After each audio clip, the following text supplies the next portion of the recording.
Você já ouviu dizer que Jesus desceu ao inferno e imaginou ele pregando segunda chance aos condenados? Ou lutando corpo a corpo com Satanás nas trevas?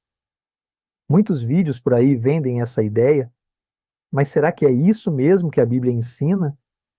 A verdade é muito mais profunda e muito mais poderosa, porque o que Jesus fez entre a cruz e a ressurreição não foi uma batalha desesperada, foi a proclamação de uma vitória já conquistada. Hoje, vamos abrir Apocalipse 1, 18 e descobrir por que as palavras tenho as chaves da morte e do Hades são talvez a maior promessa de esperança para quem perdeu alguém. Vem comigo. Mas para entender o que essas chaves significam, primeiro precisamos saber o que é, afinal, o Hades. Muitos confundem Hades com inferno eterno, mas na Bíblia são realidades distintas. Hades é o reino dos mortos, o lugar onde todas as almas iam antes da cruz, justos e ímpios, separados por um abismo. Lucas 16, 26. Já o inferno, Gehenna, é o lago de fogo do julgamento final. Apocalipse 20, 14 a 15. O Hades era como uma prisão temporária, onde os justos esperavam no seio de Abraão e os ímpios sofriam em angústia. Mas ninguém saía, até que alguém chegou com as chaves. E isso muda tudo sobre como enxergamos a morte hoje. Mas Jesus realmente foi lá? Ou isso é só simbolismo? Apocalipse 1,18 é claro, tenho as chaves da morte e do Hades. 1 Pedro 3,19 diz que ele pregou aos espíritos em prisão. Efésios 4,8 afirma, subiu ao alto, levou cativo o cativeiro. Mas note, nunca diz que ele deu segunda chance, nunca diz que libertou os ímpios e nunca diz que sofreu no Hades. A tradição cristã entende que Jesus foi ao Hades não para ser punido, mas para libertar os santos do Antigo Testamento e proclamar vitória sobre os poderes das trevas. Ou seja, sua obra na cruz foi tão completa que até o reino dos mortos teve que se curvar. Mas será que isso é doutrina antiga ou tem base sólida nas Escrituras? Muito antes de Cristo já havia uma esperança. Se o homem morrer, viverá outra vez? Jó 14, 14. E em Salmos 16, 10, Davi profetiza: Não deixarás minha alma no Sheol, Hades.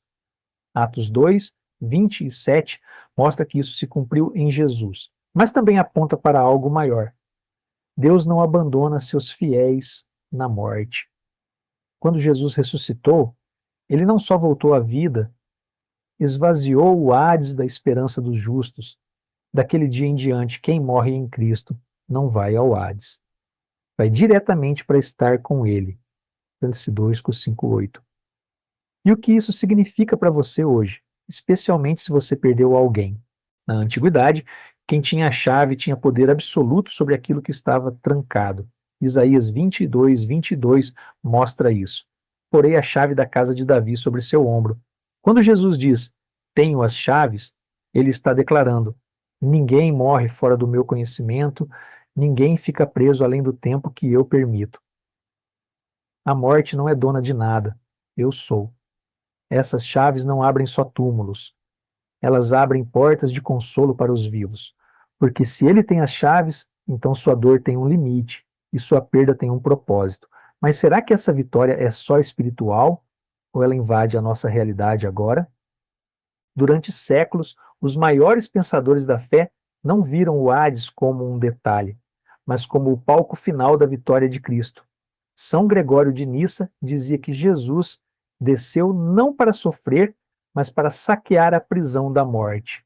João Calvino, por sua vez, enfatizava que a descida foi espiritual, o peso da maldição na cruz, não uma jornada física, mas ambos concordavam num ponto essencial.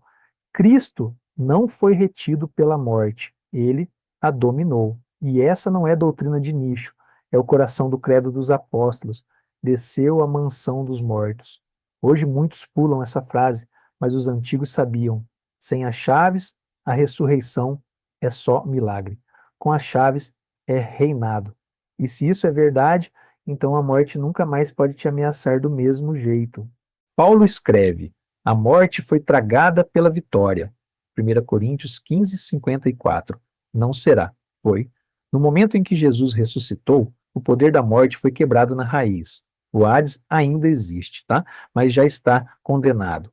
Apocalipse 20, 14. E as chaves estão nas mãos daquele que disse: eu sou a ressurreição e a vida. Isso significa que, mesmo no velório, mesmo na saudade mais profunda, você pode ter paz, porque o túmulo não é o fim, é só uma porta e ele tem a chave. Então, o que você faz com essa verdade hoje? Se você perdeu alguém, essa mensagem não é teoria, é âncora, porque as chaves da morte não estão nas mãos do acaso, não estão no destino cego, não estão sequer na sua culpa, estão nas mãos de Jesus, e se ele as tem, então quem morreu em Cristo já está com ele. Quem chora, não chora sem esperança, e quem vive, não vive sob o medo da morte. Por isso, eu te desafio. Comente: eu confio nas chaves dele, não como religião, mas como ato de fé na vitória da cruz.